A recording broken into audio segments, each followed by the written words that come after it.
बिस्मिल्लाहिर्रहमानिर्रहीम। Today we are going to start the first chapter of first year biology. Chapter का नाम है cells and सब cellular organelles. इस चैप्टर में हम लोग डिस्कस करेंगे सेल के बारे में विद डिटेल और सेल के जो सब सेलुलर ऑर्गेनेलीज है। सब सेलुलर मीन्स के those organelles of the cell या those parts which are internally present, यानी सेल के जो अंदरूनी हिस्से होते हैं उसको कहते हैं सब सेलुलर ऑर्गेनेलीज। तो फर्स्ट ऑफ ऑल हम लोग स्टार्ट करते हैं सेल से।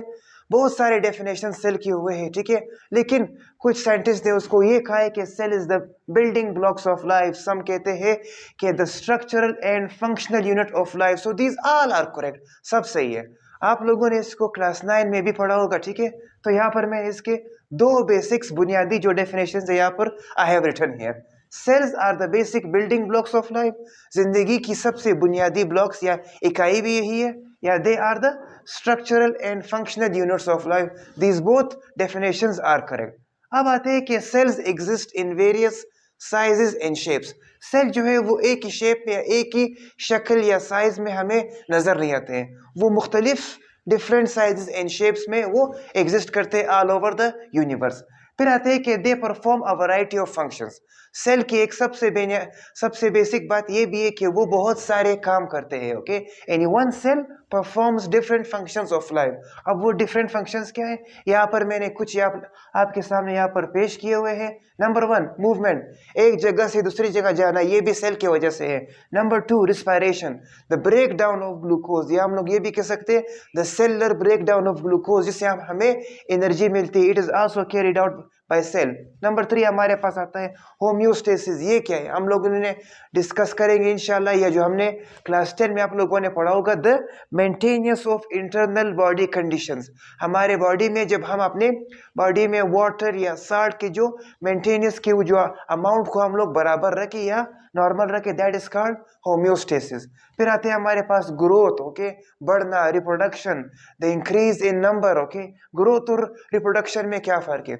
Growth is the increase in size of an individual, जबकि रिप्रोडक्शन हमारे पास आता है the increase in the number of species.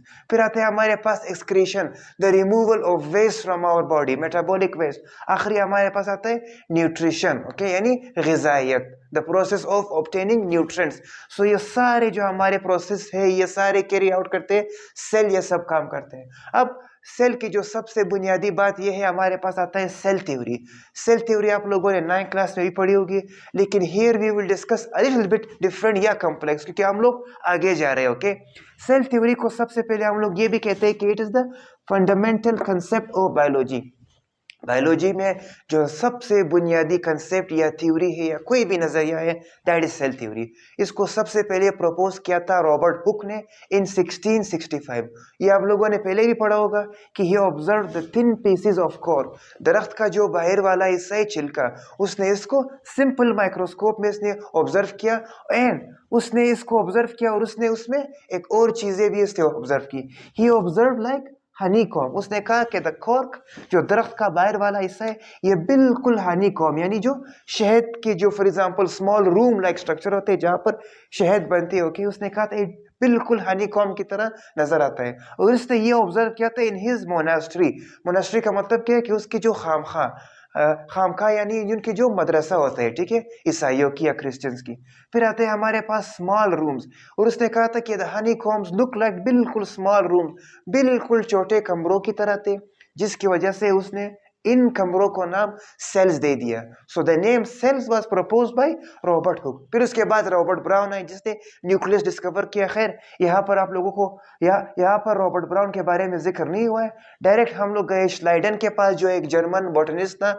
इन 1938 उसने ये प्रपोज किया कि cells are the ultimate unit of the plant tissues, यानी प्लांट के जो टिश्यूज है उनके जो अल्टीमेट यूनिट होते हैं they are the cells, okay.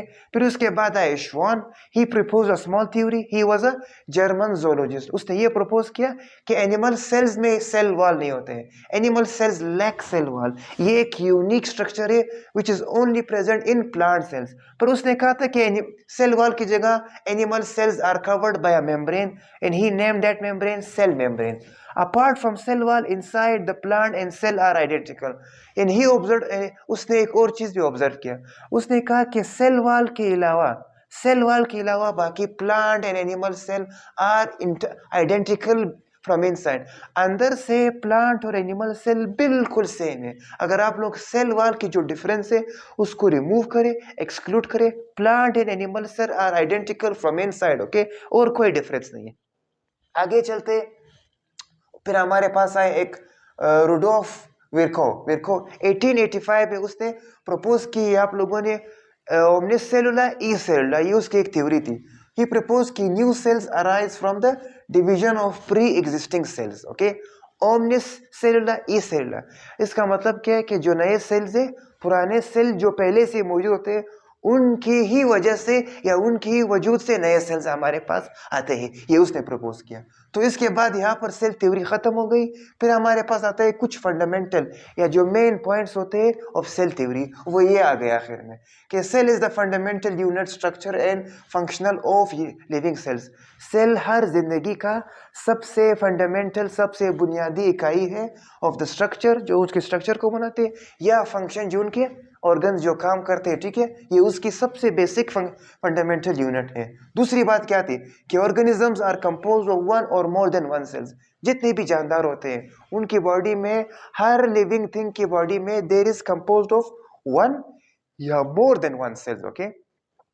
Third क्या था, यही जो रॉबर्ट विर्क्यो का जो पॉइंट था कि new cells arise from the pre existing sales.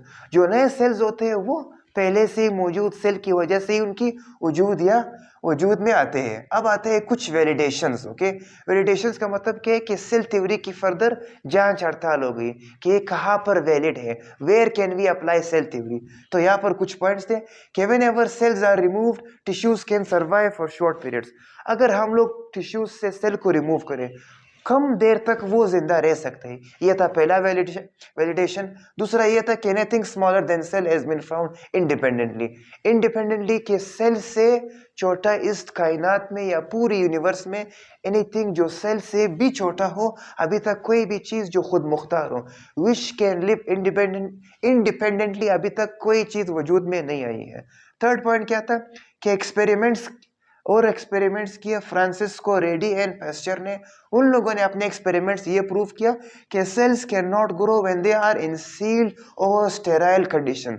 अगर सेल इस तरह फॉर एग्जांपल किसी बर्तन में हो, या फॉर एग्जांपल इस तरह जगह पर हो जहां पर there is no entry of air. Sterile का मतलब क्या है कि वो, सील का मतलब क्या है कि चारों तरफ से वो बंद हो, किसी जार में पड़े हुए हो, ठीक है, उसका ढक्कन भी बंद हो, तो सेल्स बिल्कुल भी ग्रो नहीं कर सकते।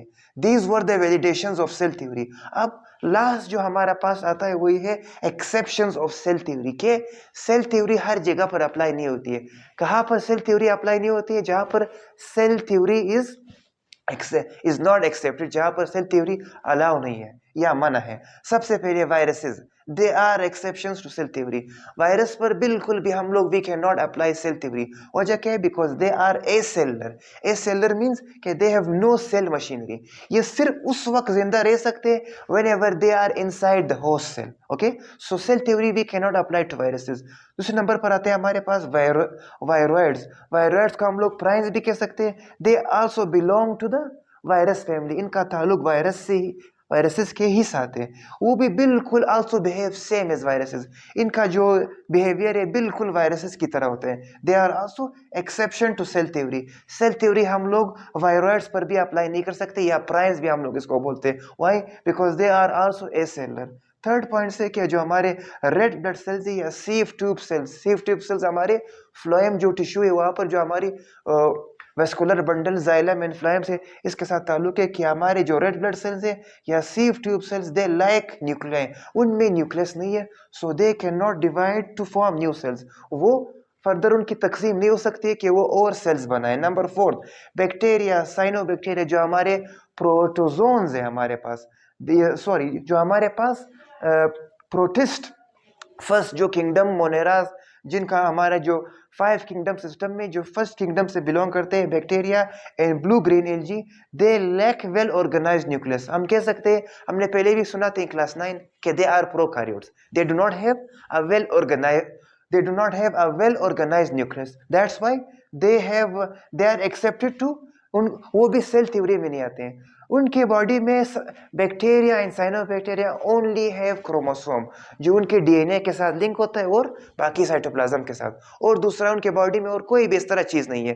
दे do not have nuclear membrane, they do not have nucleus, इनमें कुछ भी नहीं, they are like this. Last point है हमारे पास जो प्रोटोजोन्स है, okay, they are not cellular, they are a cellular. Why? Because their body is not divided into cells. So ये था हमारा first lecture, introduction of cells and सब cellular organelles. Cell theory मैंने डिस्कस की, वहां पर cell के हम लोगों ने सेल थ्योरी के फंडामेंटल्स, उसके वैलिडेशंस या और उसके एक्सेप्शंस भी पढ़ लिए। तो ये था हमारा फर्स्ट टॉपिक। आई होप कि आप लोग इसको समझ चुके होंगे, जो भी इसमें इंटरेस्टिंग इन्फॉर्मेशन है आप लोगों ने गेन कर चुके होंगे। इसी तरह मेरे और लेक्चर्स के लिए मेरे चैनल को सब्सक्राइब करें। Thank you.